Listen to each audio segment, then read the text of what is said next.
Mamadou Diallo, co-directeur national du projet Renforcement de la gouvernance inclusive de la immigration au Sénégal, dans le but d'améliorer la synergie entre immigration et développement. Suñu ambassadeur bi nga xam ni moom moo représenté État du Sénégal fii di Madame Sy. On a l'habitude de dire que derrière chaque grand homme il y a une grande dame, mais on oublie également de dire que quand on a une grande dame, c'est parce qu'on a un grand monsieur à côté de lui. Et qu'ici, on a monsieur le gouverneur. Donc, monsieur le gouverneur, nos respects, nos hommages, parce que c'est un homme qui a rendu de grands services à l'État du Sénégal, qui a gouverné des régions et des régions, de par son expérience, ses acquis. Je pense que nous sommes fiers d'avoir aujourd'hui un grand monsieur ici présent à côté de notre ambassadrice. Dans cette même logique aussi, saluer la communauté sénégalaise ici à travers l'imam, parce que l'imam, nos imams jouent un rôle extrêmement important dans cette communauté. Ils sont des médiateurs, ils sont des guides spirituels, comme le prophète Ali sallallahu alayhi wa sallam a joué un rôle étant Amirul Mouminin, le prince des croyants. Aujourd'hui aussi, ils sont dans cette même logique. L'imam, de la Sargal, l'ensemble des délégués qui sont ici, mais également les dignitaires, également nos parents qui sont là. Dans cette logique aussi, féliciter Monsieur le Président de l'Association sénégalaise de Guissona, Pape, qui joue un rôle extrêmement important dans la médiation, mais également l'organisation. Donc, la thématique qui nous réunit ici, ce sera une brève introduction pour ouvrir ce qu'on appelle le débat entre nous.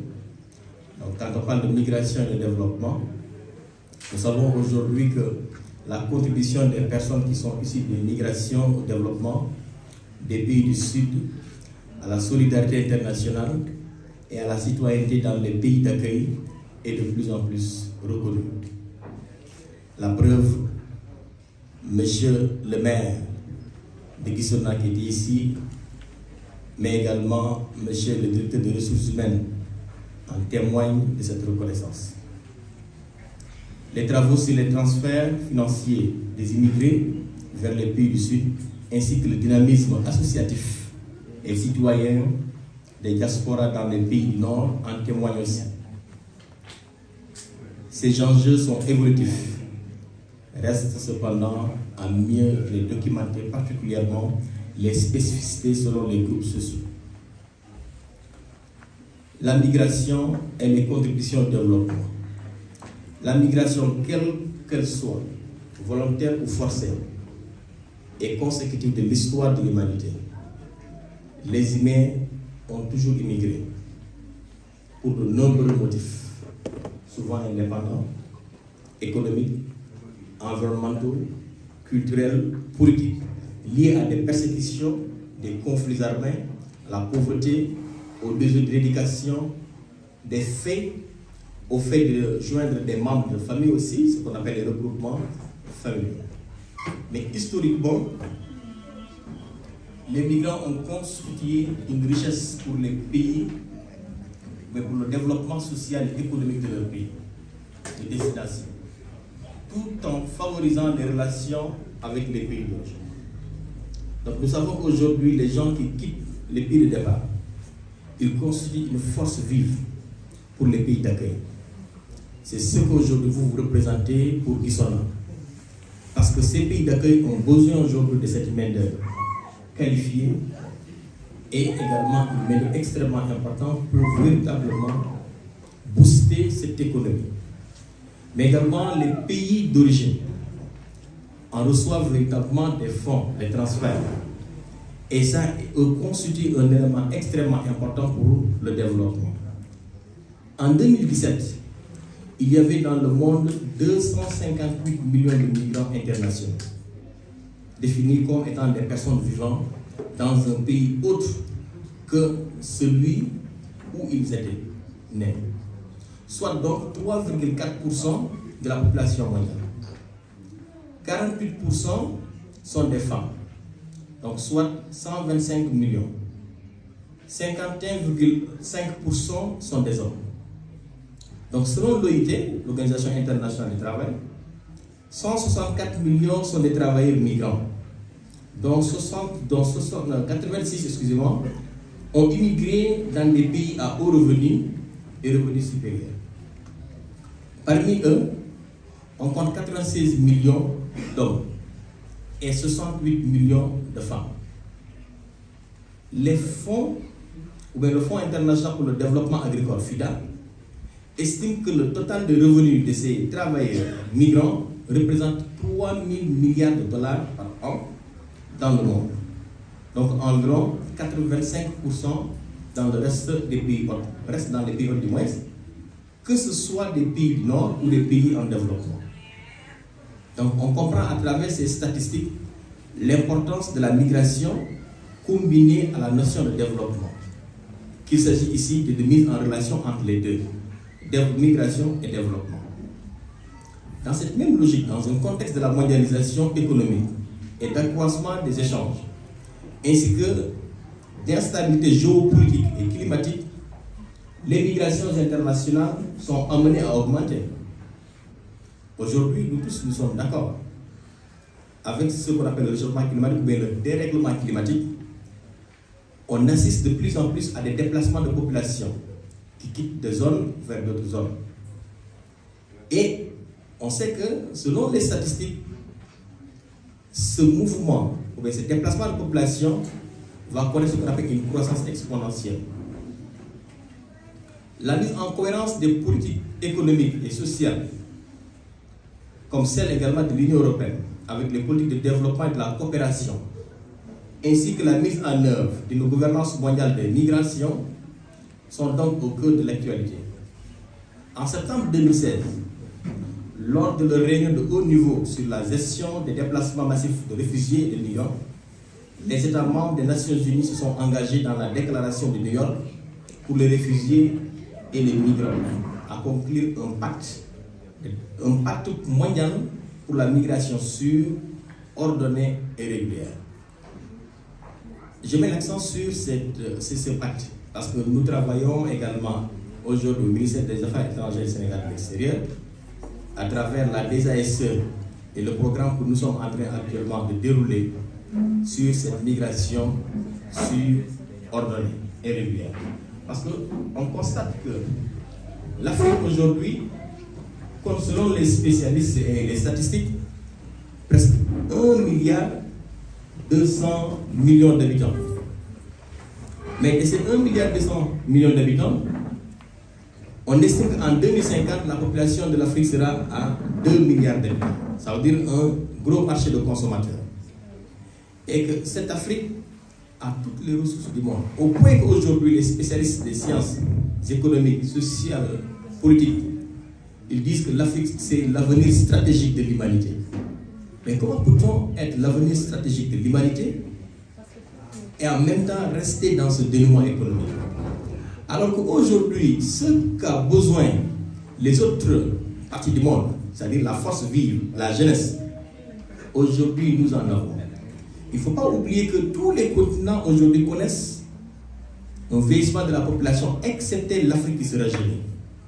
Alors si l'Afrique se rajeunit, on a besoin, ça veut dire, de cette jeunesse. Mais de quelle jeunesse avons-nous besoin? On a besoin de cette jeunesse qui est bien éduquée, qui est bien formée, qui est bien soignée et qui a ce qu'on appelle des perspectives et des opportunités. Alors, c'est là où véritablement nous devons mettre l'accent pour que cette force puisse être un élément important pour le développement du continent africain. C'est bien maintenant de s'ouvrir vers la migration, mais à condition que cette migration puisse être une migration régulière, qu'elle puisse être sûre, mais qu'elle puisse être également ordonnée, afin véritablement de lutter contre ce qu'on appelle la migration clandestine ou irrégulière, avec son corollaire de méfaits et de morts qui aujourd'hui fait endeuiller le continent africain avec son lot de désolation. Ne disposant pas de définition internationale officielle du terme migrant, donc ce terme tend à désigner des personnes qui se déplacent volontairement, sans y être contraintes, vers un autre pays ou une autre région, au fin d'améliorer leurs conditions matérielles et sociales, leurs perspectives d'avenir ou celles de leur famille. Donc on distingue alors des personnes réfugiées, donc ils sont au nombre aujourd'hui, selon les statistiques de 2018, 25,4 millions d'habitants, de migrants, soit 7% de migrants pris au large, au sens large. Ce sont des populations qui fuient des persécutions et qui bénéficient de droits spécifiques comme le droit d'asile. C'est pourquoi on parle souvent de migrants économiques. Depuis quelques années, le terme de migrants, on parle beaucoup de migrants environnementaux ou climatiques, fait irruption dans les débats. Des organisations de la société civile estiment que toutes ces distinctions sont arbitraires, du fait que les migrants ont de plus en plus des causes multifactorielles. Quelles que soient les définitions et le contexte actuel, on qualifie de crise migratoire, mais par certains acteurs de la société civile de crise d'accueil. Le constat reste que la majorité des migrants internationaux le sont sur une base volontaire. Par ailleurs, ce sont des pays à revenus faibles ou intermédiaires et non les pays riches qui continuent du moins d'accueillir plus de 90% de réfugiés. Donc, la notion de migration liée à ce qu'on appelle le développement, cette synergie peut véritablement être un atout pour les pays en développement.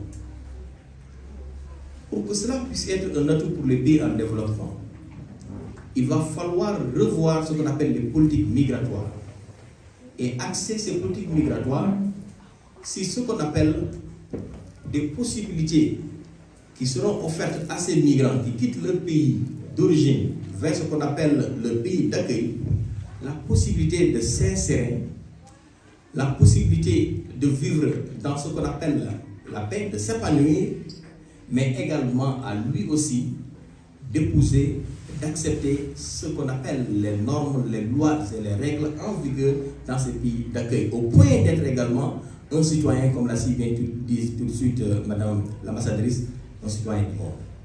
Un citoyen du monde qui est capable véritablement de s'insérer dans le dynamisme économique de ces pays d'accueil, mais qui est capable aussi, au-delà de ces pays d'accueil, de travailler pour ce qu'on appelle, soit le retour vers ce qu'on appelle le pays d'origine, ou également faire en sorte que la synergie entre les deux notions, migration et développement, puisse être une réalité, mais également qui est bénéfique pour le pays, n'est-ce pas, d'origine.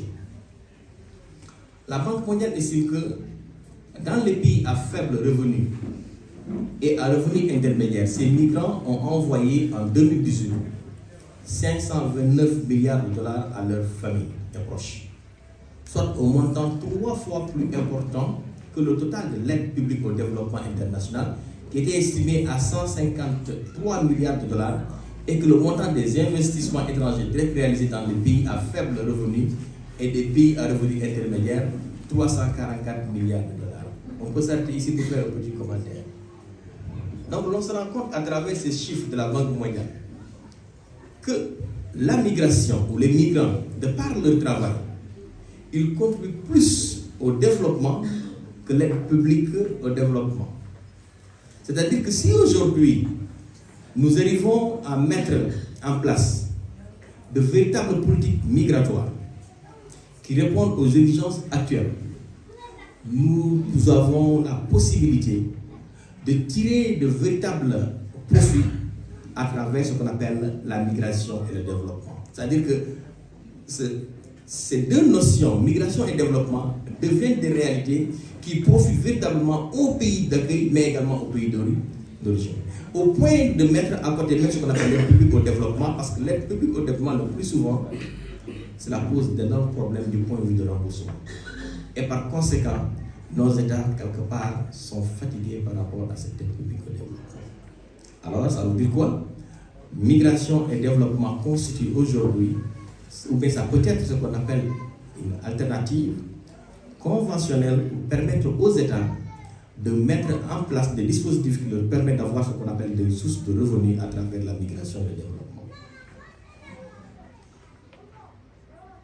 Cet apport permettrait à près d'1 milliard de personnes, membres de la famille ou de proches des migrants, de subvenir à leurs besoins.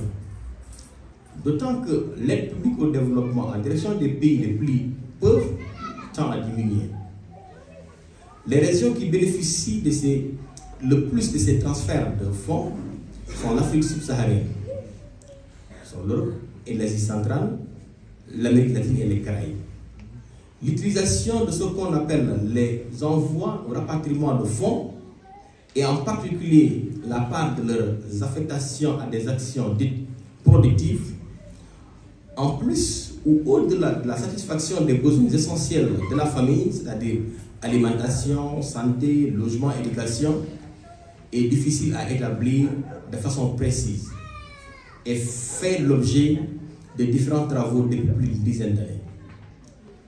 Mais les impacts économiques et sociaux sont incontestables. D'autant plus que qu'environ 40% de transferts d'argent vont aux zones rurales où vivent la majorité des personnes en situation de pauvreté.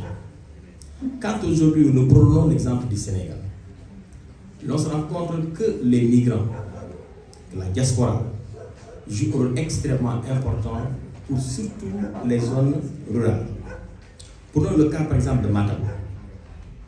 À Matam, vous voyez que la diaspora, pour ne pas dire les migrants, ont contribué à l'épanouissement socio-économique de cette région. En quoi faisant? Dans les transferts de fonds, on assiste à ce qu'on appelle l'érection d'écoles, la création d'écoles, des cases de santé, n'est-ce pas? Le financement des activités, comment on appelle, telles que l'agriculture, l'élevage, etc. Au point que cette zone connaît une transformation nette grâce à ce qu'on appelle les transferts de fonds de la diaspora. Donc vous voyez que ici la notion de migration et développement connaît un succès. Pour ne citer que cet exemple de la région de Matam, qu'on peut multiplier, par exemple la région de Louga, par exemple également Diourbel, n'est-ce pas, qui sont aujourd'hui des zones où le niveau de vie même de la population, la qualité de vie, quand on analyse les statistiques à travers ce qu'on appelle les transferts de fonds, l'on se rend compte véritablement que la migration est aujourd'hui un élément positif, appréciable, que nous devons véritablement encourager, mais également encadrer de par ce qu'on appelle le secteur étatique.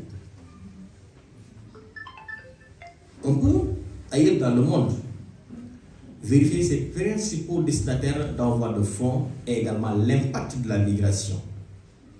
Par exemple, l'Inde est toujours le premier pays destinataire, avec 119 milliards de dollars reçus en 2019. Vient ensuite la Chine, 67 milliards, Philippines, 34 milliards, Mexique, 36 milliards, l'Égypte, 29 milliards. Étant donné la croissance économique des pays de l'OCDE, à revenus élevés, les envois de fonds en direction de l'Afrique subsaharienne en font un bond de près de 10% à 46 milliards de dollars en 2018. Les principaux destinataires de ces fonds sont les Comores, Gambie, Cap-Vert, le Nigeria, le Sénégal, le Ghana. Cela devrait tous aussi bénéficier de ces transferts de fonds. Ce qui fait qu'aujourd'hui, le travail de ces migrants, donc de la diaspora, contribue aujourd'hui au développement, mais également à l'épanouissement socio-économique, n'est-ce pas, de la population, surtout des pays, les pays de départ. La région, donc quand je parle de la région, je parle de l'Afrique subsaharienne, compte ainsi un certain nombre de pays où les envois de fonds représentent une part significative du produit intérieur brut. C'est notamment le cas pour le Libéria, 26% du PIB en 2017, à travers ce qu'on appelle les transferts de fonds. C'est également le cas des Comores, avec 21%. C'est également le cas de la Gambie, mais aussi du Sénégal.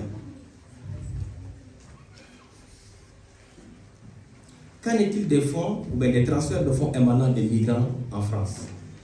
Selon également les statistiques de la Banque de France, les fonds de transfert d'argent des travailleurs migrants résidant en France ont connu une hausse sensible, s'établissant à 10 milliards d'euros, donc plus de 25% depuis 2010. Les transferts les plus importants sont centrés sur les pays d'Afrique où sont originaires les migrants. Plus d'un tiers des envois en destination de ces pays d'Afrique du Nord, c'est-à-dire près de 5 milliards pour le Maroc, l'Algérie et la Tunisie. Les autres envois significatifs vont vers l'Espagne, ou bien quittent l'Espagne, vers ce qu'on appelle les pays tels que le Sénégal. Donc ça veut dire que la force vive de cette population migrante de l'Espagne vers le Sénégal joue aujourd'hui un rôle extrêmement important par rapport à ce qu'on appelle le niveau de développement socio-économique des populations ou des familles sur place. On se rend compte qu'avec la pandémie de Covid-19, tellement la crise sanitaire a affecté les économies et que cela s'est fait sentir avec ce qu'on appelle les envois, parce que les populations qui sont dans ce qu'on appelle les pays d'accueil n'arrivaient pas véritablement à envoyer comme ils le faisaient auparavant. Et cela a impacté négativement les populations sur place. Donc ça veut dire quoi? Ça veut dire qu'aujourd'hui, la migration doit être quelque chose qu'on doit encourager, mais qu'on doit accompagner, qu'on doit organiser, qu'on doit véritablement chercher les stratégies qui permettront les populations qui désirent de migrer d'aller vers la migration, mais de façon sûre, de façon ordonnée, de façon régulière. Au point que, quand ces populations décident de retourner dans le pays d'accueil, qu'ils puissent le faire de façon normale, mais aussi avec ce qu'on appelle des possibilités que l'État doit leur offrir afin de s'insérer avec ce qu'on appelle des insertions socio-professionnelles qui leur permettront, ceux-là qui veulent rentrer après la retraite, qui rentrent paisiblement, ceux-là qui désirent également de rester comme l'a dit tout de suite l'honorable député avec cette loi, puissent également rester en paix et travailler, n'est-ce pas, pour ce qu'on appelle l'épanouissement de la population. Alors l'articulation entre la politique migratoire et le développement, je conclue par ici pour ouvrir le débat. La cohérence entre politique migratoire et politique de développement est une question essentielle. Essentielle dans les pays de départ. C'est un enjeu. Et c'est un enjeu d'associer les diasporas au programme de développement, de faciliter les transferts de fonds, notamment en abaissant les coûts de transaction, estimés à 30 milliards de dollars qui sont particulièrement évolués en Afrique et vers ce qu'on appelle les zones rurales, les plus pauvres, et les canaliser vers ce qu'on appelle les investissements productifs. Dans les pays d'accueil, l'enjeu est aussi de favoriser la participation des diasporas aux politiques de développement et de coopération en renforçant leur organisation et leur capacité, en facilitant les mobilités et en mettant en action les sensibilisations du public. L'exemple de Gissona est un exemple patent, un exemple sûr, surtout aujourd'hui ce qu'on a entendu et vu avec ce qu'on appelle la mairie à travers la coopération, mais aussi la façon dont est organisée cette diaspora. En particulier les collectivités territoriales et les associations de solidarité issues des migrations constituent des partenaires de ces articulations transnationales. Mesdames et messieurs, je voudrais seulement faire une petite... Ceci est dit. L'Afrique aujourd'hui regorge près de 5 000 milliards de mètres cubes d'eau et de l'eau douce. 7 000 milliards d'hectares de terre et de terre arable. Et que la force vive dont j'ai parlé dans mon exposé, c'est-à-dire la population, constitue aujourd'hui de près de 1 milliard 200, c'était en 2018. Aujourd'hui, on peut dire de 1,4 milliard d'habitants. Les 64%, ce sont des jeunes. Donc ça veut dire qu'on a tout ce dont on a besoin pour réussir. Et que lors du sommet Afrique-États-Unis, le président Bill Clinton, donc une voix autorisée, a dit ceci. Le Congo, le Togo, Sao Tomé, la Guinée équatoriale, ces 4 pays réunis détiennent une richesse de plus de 30 000 milliards de dollars, qui dépasse de loin les PIB réunis des États-Unis, de l'Inde, de la Chine. À ces richesses ajoutées celles du Ghana, Cameroun, on créerait une puissance, la première puissance économique du monde en 10 ans. Alors qu'est-ce qui manque pour le continent africain? L'unité. Le sommet de l'Afrique réside dans l'unité. Tant que nous ne sommes pas dans la logique de l'unité et d'abandon des questions de frontières, où chaque État se recroqueville sur lui-même, jaloux de son hymne national et de son drapeau, et que nous n'arrivons pas à régler la question de l'élite, l'Afrique est malade de ses élites. On ne règle pas ces questions, on restera toujours dans cette logique de dire qu'on est riche mais on ne se développe pas. Le Sénégal maintenant en particulier. Par le passé, les gens disaient que le Sénégal est un pays pauvre, c'est un pays pauvre. Le Sénégal n'est pas un pays pauvre. La pauvreté, c'est dans la tête. Le développement est une question également liée à la psychologie, la mentalité. On a toutes les richesses. Des terres arabes, de l'eau, même si aujourd'hui on parle de la question de la maîtrise de l'eau, on parle de la question de maîtrise de l'eau, l'eau existe, mais comment maîtriser ça? Les questions liées à des aménagements hydro-agricoles, une bonne politique d'utilisation de nos ressources humaines, tant qu'on n'arrive pas à faire ce que M. Abdou disait tout de suite, c'est-à-dire que, en fait, on parle toujours de politique, mais l'homme est naturellement politique. Qu'il le dise ou pas, qu'il l'assume ou pas, tous, autant que nous sommes tous politiques. Je parle de politique. Exactement. De quelle politique maintenant? Quand vous dites bon sens, de quelle politique? Je suis d'accord avec vous. L'interpellation de M. Abdou, elle est élucidante.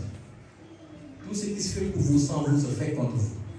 D'où la nécessité de construire un partenariat fécond entre l'État et sa diaspora, où la diaspora elle-même est écoutée, où la diaspora elle-même elle est une force de proposition, où la diaspora elle-même elle est véritablement un véritable moteur et vecteur de développement. C'est dans cette logique, à mon humble avis, que l'on peut aller ensemble, lentement, mais sûrement vers ce qu'on appelle l'émergence et le développement. Point de cachotterie et de tricherie entre l'État et sa diaspora. Parce qu'il faut également que les gens arrivent aussi à reconnaître. L'État du Sénégal est en train de faire des efforts, mais cela ne suffit pas. Mais que ces efforts puissent être s'appropriés par sa diaspora et sa population. M. Sam, il est vrai qu'aujourd'hui, la migration elle seule ne peut pas être ce qu'on appelle un puissant vecteur de développement. Le développement, c'est un ensemble où vous avez, c'est vrai, la migration de la diaspora, où vous avez, c'est vrai, la population sur place, où vous avez, c'est vrai, les orientations politiques et stratégiques de l'État. Ensemble maintenant, on arrive véritablement à mettre en place ou bien à déclencher cette machine qui nous permettra d'aller vers ce qu'on appelle le développement. C'est-à-dire qu'aujourd'hui, il doit y avoir une nécessité de dialogue. Il doit y avoir une nécessité de mettre en place des cadres de concertation entre l'État et sa diaspora. Il doit y avoir cette possibilité offerte à cette diaspora. Aujourd'hui, vous avez ce qu'on appelle les députés de la diaspora qui parlent en votre nom. Donc, tout cela ne se fait pas en un seul jour et ce n'est qu'en ce jour. Il va falloir que les gens se projettent. Le problème de chez nous, c'est qu'on veut tout de suite mettre en place, tout de suite, comment on appelle, me diouler Non, le développement c'est un long processus. Les États-Unis ne sont pas arrivés aujourd'hui là où ils sont comme première puissance.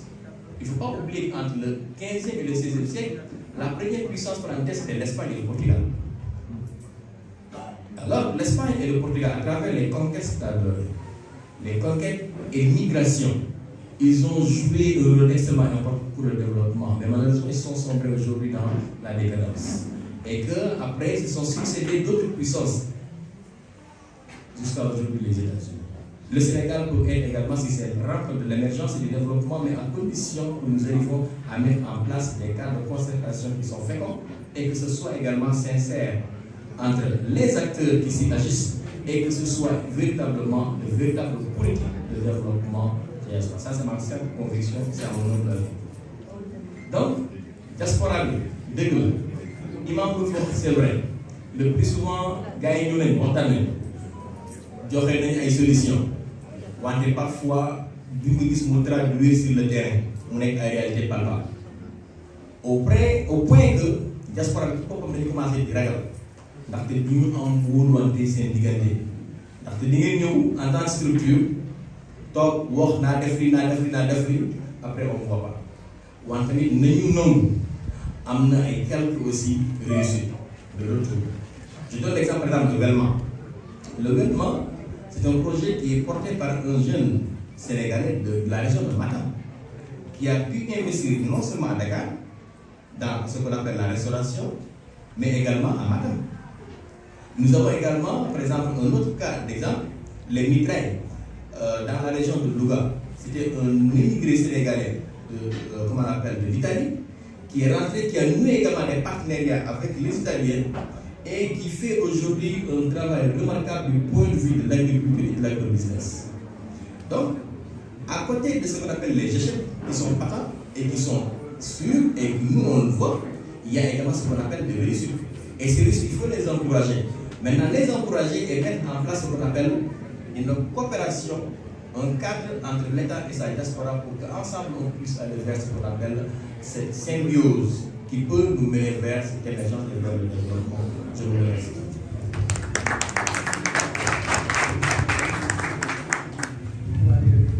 Salam alaikum.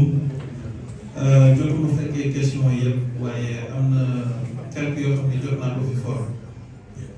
Première intervention bi ma bëggoon wax tuuti mooy ci wàllu logement bi sànq kilifa bi mooy doon expliquer. Je sais pas, vous parlez wolof? Ok, d'accord. Donc je peux m'exprimer en wolof pour plus comprendre. D'accord. Donc dans le cadre du logement, le président de la République dafa defoon benn projet boo xam ne ñoo ngi ko wooyee 100 000 logements, projet 100 000 logements. Et sinon 100 000 logements yi 20% diaspora bi lañ ko jagleel ba nga xam ni daaw ñu lancé woon benn projet bi nga xam ni fii Gisona amoon nañu fi jëndoon ay terrain ci biir projet boobu ak promoteur bi nga xam ni dafa amoon ay kër yu ñu tabaxoon ñu yóbbu dossier bi ci président mu ne man dama diggoon diaspora que dinaa leen jox ay kër yoo xam ni dafay yomb lool te dama koy subventionné kër yooyu nga xam ni ñoo ko doon jaayee presque 19 millions président daf ko subventionné ba tey ñoo koy jaayee 12 millions de francs CFA. Il y a environ un mois wala defe naa moins d'un mois la ñu def cérémonie officielle au palais de la République ba ñu joxe caabi. Je pense que ñoom par yéen invité woon nañ leen wala yëgaloon nañ leen ko cérémonie boobu te bésu cérémonie bi dama tudd Gisona ndaxte yéen a nekkoon les premiers ñi nga xam ni démarré woon nañu ba jënd ay terrain donc loolu nekkoon benn projet boo xam ni président daf ko digoon diaspora ko def. Dans le domaine de l'agriculture kilifa bi yaa ngi doon expliqué affaire tracteur yi mu nekk tamit même chose ndax président daf ko subventionné mbirum tracteur yi xaw ma nag trop maîtriser wu ma nan la ñuy def circuit bi yëpp waaye je sais que au niveau des paiements dafa am procédure boo xam ne doo jaar ci préfet pour jot ko xaalis ndax ministère agriculture moo koy gérer dama bëggoon wax tuuti ci sama expérience man ndax Sénégalais de la diaspora maa ngi dellu Sénégal en 2019 Amérique laa nekkoon France laa njëkkoon nekk jóge France dem Angleterre jóge Angleterre dem Amérique foofu laa gën a yàgg en 2019 ma ñibbi Sénégal dellu pour liggéey ci wàllu mbéy ak élevage ba may dellu Sénégal première fois c'était en 2015 ma foogoon ni da ngay ñëw rek commencé bay am xaalis nga réussir ma jënd suuf mu metti woon lool nag ndax procédure yi dem naa mairie yéeg wàcc ba sonn mënuma woon am mu mujjee dem uti ji ñoo xam ne dañ doon jaay ma jënd sama première récolte ceeb laa doon def picc yi ñëw lekk lépp ma perte fa pratiquement 19 millions ma découragé dellu Amérique ma ne heureusement que démissionné ma sama liggéey Amérique ma toogaat environ 9 mois ma ne xaaral ma delluwaat ba may dellu ci avion bi ma bokk ak benn ingénieur agronome ma koy expliquer fi ma jaar mu may reetaan mu ne ma yow est-ce que dem nga SAED benn agence la buy toppatoo affaire agriculture bi au niveau du fleuve Sénégal côté Saint-Louis ma ne ko man de wàndaar la waaye mosuma fa dem xaw ma sax lu ñuy def mu ne ma erreur bi nga def mooy da nga dem foog ni xam nga lépp fekk amoo formation xamoo ci dara sa xaalis nga yow rek investir c'est normal que nga échoué ba ma eggee lu ma njëkk def dama dem SAED gis ko benn ingénieur mu boole ma ak keneen ne ma culture ceeb yi nga war a def yii la yan saison ak noo ko war a defee ñu ànd ak man ba ci tool bi mu xool mu ne ma yow dafa am benn côté boo xam ne dafa am xorom fii soo fi defee ceeb bi du gaaw génn du baax mais ñu formé ma ci loolu ba nga xam ni petit à petit ma ne léegi comme mënuma bàyyi sama liggéey ñibbi Sénégal définitivement dama koy def une fois par an ma entraînement laa ko jàppee ma dem ba ci biir tey 2019 dama démissionné sama liggéey dellu Sénégal pour nekk ci mbéy bi sama rak bi nga xam ni mooy woon armée française mu topp ma ci démissionné ñibbi Sénégal pour dugg ci mbéy bi tey am nañu ñoo xam ne ñoo ngi liggéeyal saison yi ñoo ngi béy yëpp a ngi jaar yoon waaye dafa am fu ñu jaar et je me suis rendu compte que Sénégalais yu bëri erreur yooyu la ñuy def doo jóg rek dem ndax dañ koy préparé man de 2015 ba 2019 laa ko préparé pour ma mun ci dund et c'est pas évident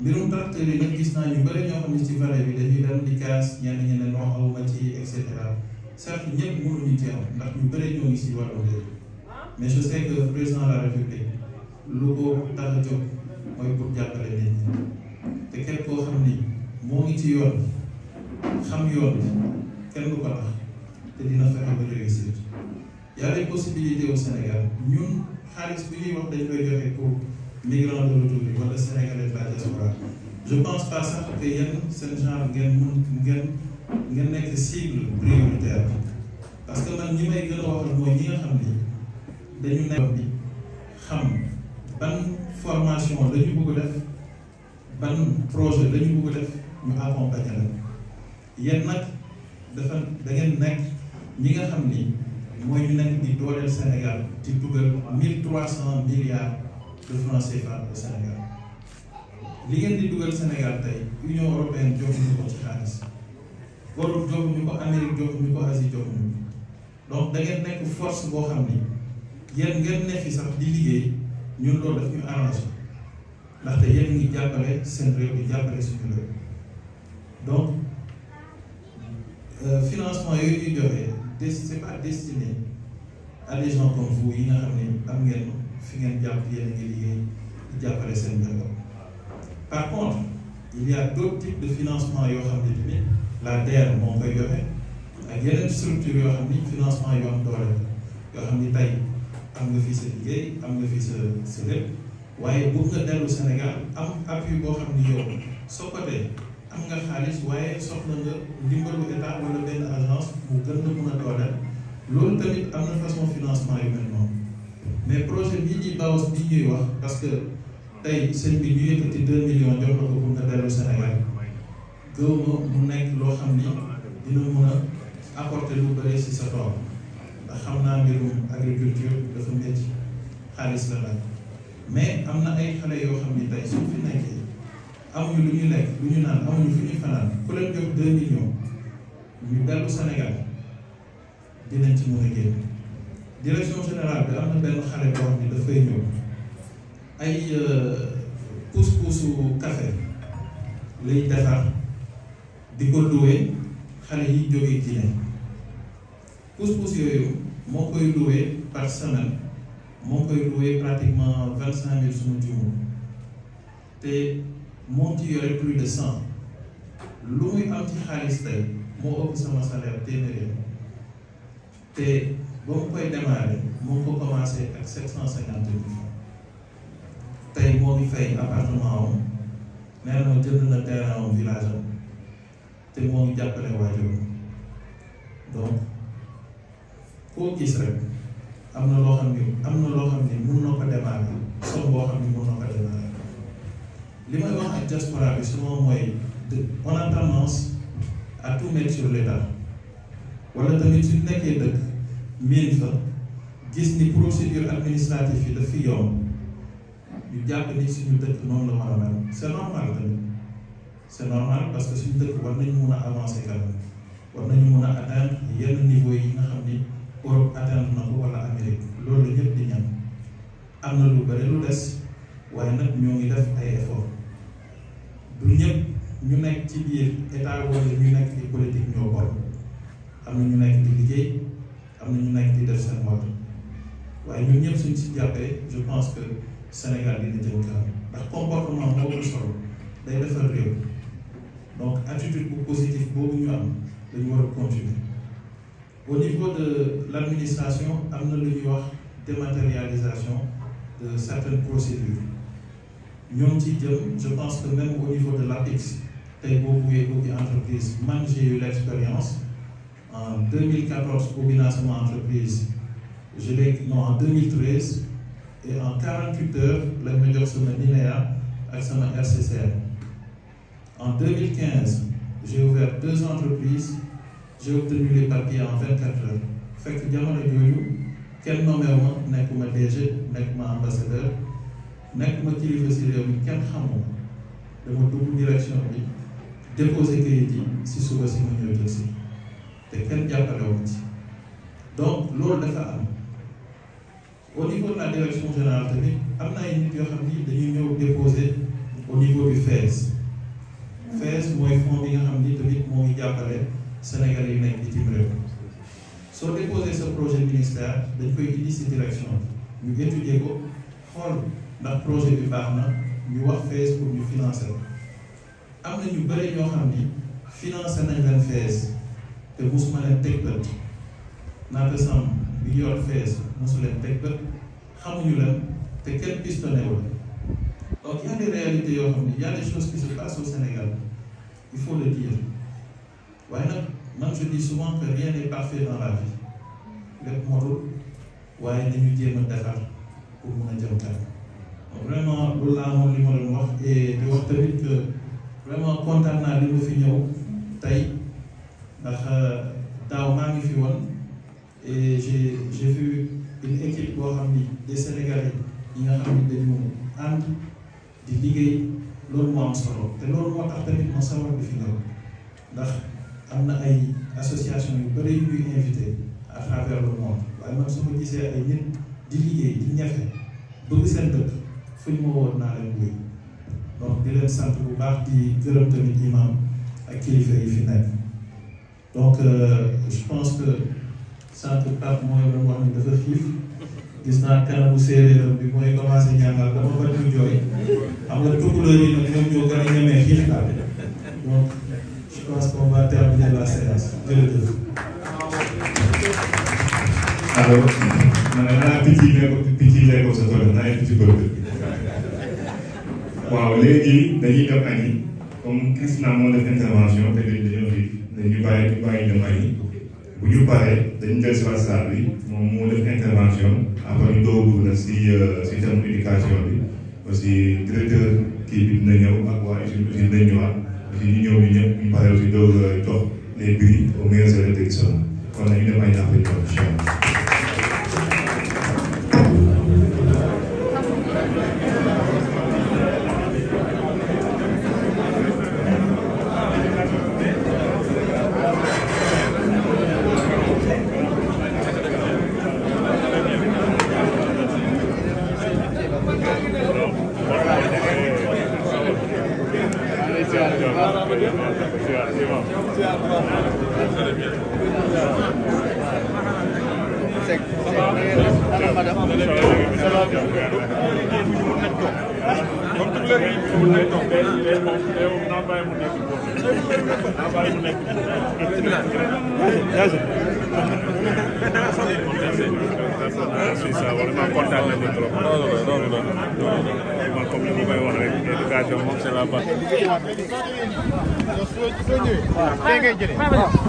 waaw maa ngi nii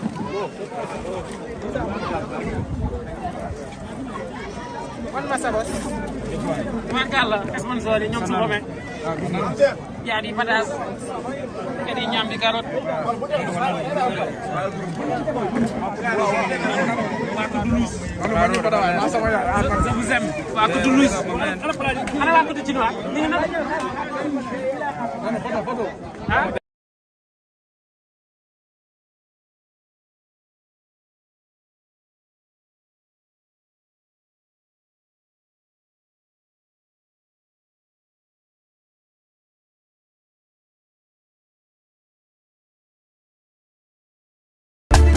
dem ba mu yàgg ngay bëgg soo non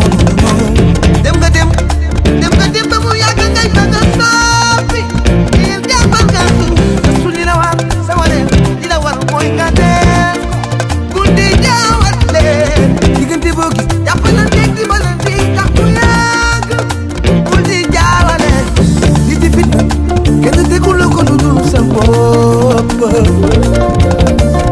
saa bu yeewoo nekk lu dul ci sa soxla il faut que nga rafetlu que su ñu la sa war a bi la war mooy nga def ko bul di jaawale soo defee li la war am li la war soo deful li la war danga naan muus yaa tur yaa sax maa jigéen def nga li la war ñàkk ki ñaan yi nga def ba réew mi di ko waxantoo xam nga ne ñàkkoo loo wéy de wéy nga sa wuyu bàyyi su Bouba Ndour def nga li la war su fekkee ne sabo amee li nga bëgg rek dem bàyyi ko dem seeti leneen keneen non mala doon sa baay bu gën Maria Sin solo nga al bi tubéy ba mu jot na ko mag ña solee woon def du tey sa def du tey